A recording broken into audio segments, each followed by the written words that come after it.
वालेकुम सलाम। कोई सवाल नहीं करना, चुप करके उधर हो जाओ ना, मेरे ना कोई सवाल ना करना, मूड नहीं है। चलो भाई जान आ जाओ। मूड नहीं है था बस ठीक है ਉਹ ਹੈਦਰ ਦਾ ਕਰੋ, ਉਹਦਾ ਸ਼ਾਇਰੀ ਦਾ ਕਰੋ ਇੰਟਰਵਿਊ, ਮੇਰਾ ਨਾ ਕਰੋ।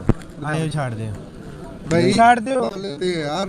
ਆਹੋ ਯਾਰ, ਤੂੰ ਮੈਨੂੰ ਕੋਈ ਖਰੀਦਿਆ ਜਾਂ ਪੈਸੇ ਦਿੱਤੇ ਮੈਂ ਤੇਰਾ ਇੰਟਰਵਿਊ ਕਰਾਂ? मैं छाड़ दे ਮੇਰਾ मूड आयो ना वो कह रहे आ जाओ यार इजी ਹੁਣ कहीं मेरा मतलब खरीदे छाड़ दो मेरा नहीं मूड। मैंने आपसे कुछ कहा है भाई डॉक्टर साहब कुछ किया है, राम राम बोला करो ना, गुफ्तगू अच्छी रख लिया करो। आपने मुझसे पूछा, मैंने आपसे माइक आगे किया, आपको माइक आगे किया यार, क्या हो गया?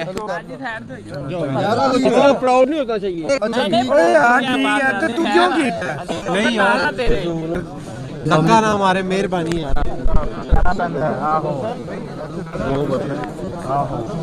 अब उनके खिलाफ बिल्कुल हम एफआईआर दर्ज करवा रहे हैं, उनके खिलाफ भी एफआईआर करवाएंगे क्योंकि कल जिस तरीके से उन्होंने हमला किया, हमलावर वो हुए, गेट पर उन्होंने धक्कमधक्की की और वो जबरदस्ती स्ट्राइक होने के बावजूद जबरदस्ती कोर्ट पे दाखिल हुए सिटी कोर्ट की परमिसेस में, और उसके बाद उन्होंने हमला जो किया जिस वकील पर, वो भी सारी चीजें मौजूद हैं। अब मैं यही करूंगा, ये एफआईआर दर्ज करवाएंगे उनके खिलाफ, क्योंकि हमने सिर्फ एक एफआईआर करवाई थी तौहीन मजहब पर, मगर उन लोगों ने क्या किया कि वकला की किरदारकशी की, वकला की किरदारकशी करने के बाद एक और मन गढ़ंत झूठी बोकस एफआईआर दर्ज करवाई।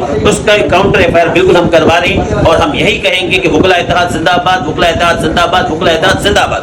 किसी भी धमकी से, हथकंडों से डरने वाले नहीं है और हक सच की बात करते हैं, दस्तूर की बात करते हैं, रियासत पाकिस्तान के कानून की बात करते हैं और आइन के पासदार है वकला। वकला बिल्कुल पीछे नहीं हटेंगे। हमारे खिलाफ जो एफआईआर हुई है बिल्कुल हम उसको फेस करेंगे, मगर हम भी उनके खिलाफ एफआईआर करवा देंगे। वकला इत्तेहाद जिंदाबाद। तो जी हाँ व्यूवर्स, जैसे कि आपने देखा मांडोगर की एक एंकर के साथ मुंहमारी और लड़ाई हो जाती है, जिसमें मांडोगर से सवाल किया जाता है कि आपका क्या कहना है रजब भट्ट के बारे में, और वो उनसे इंटरव्यू करना चाह रहे होते हैं, जिस पर मांडोगर को गुस्सा आ जाता है और वो बोलते हैं कि ये कोई टाइम टेबल नहीं है और मुझसे मेहरबानी करके किसी भी तरीके का कोई सवाल ना करें और ना ही मुझसे कोई इंटरव्यू करें।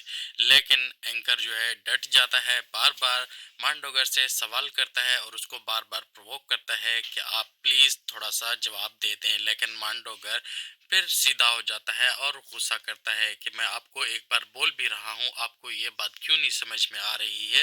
आप बार बार एक ही चीज़ के ऊपर बात किए जा रहे हैं। क्या आपने मुझे ख़रीदा हुआ है? क्या आपने मुझे पैसे दिए हुए हैं जो मैं आपको हर हाल में इंटरव्यू दूंगा?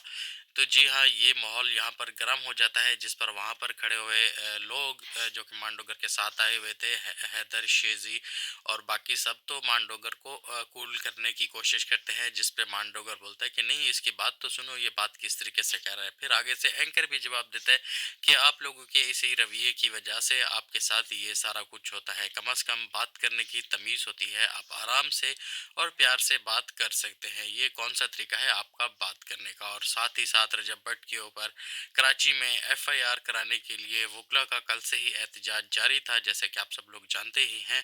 तो आज रियाज अली सोलंकी एडवोकेट पहुंच चुके हैं थाना सिटी कराची में रजब भट्ट के खिलाफ एफआईआर देने के लिए। जैसे कि एक ही केस के ऊपर दो दो एफआईआर नहीं होती, लेकिन इन्होंने केस का रुख अलग कर दिया है। इन्होंने ये कहा है कि वो लोग ज़बरदस्ती कोर्ट के अंदर दाखिल हुए और बात को बढ़ाया और लड़ाई झगड़ा किया, जिसकी वजह से हम दूसरी साइड से उसके ऊपर एफआईआर कराना चाहते हैं। तो इस वजह से वो लोग थाना सिटी कराची में पहुंच गए हैं एफआईआर कराने के लिए, और सीधा सीधा रियाज सोलंकी ने जवाब दिया है कि हम भी गिरफ्तारी देने के लिए आए हुए हैं, लेकिन यहाँ पर कोई हमें गिरफ्तार नहीं कर रहा है।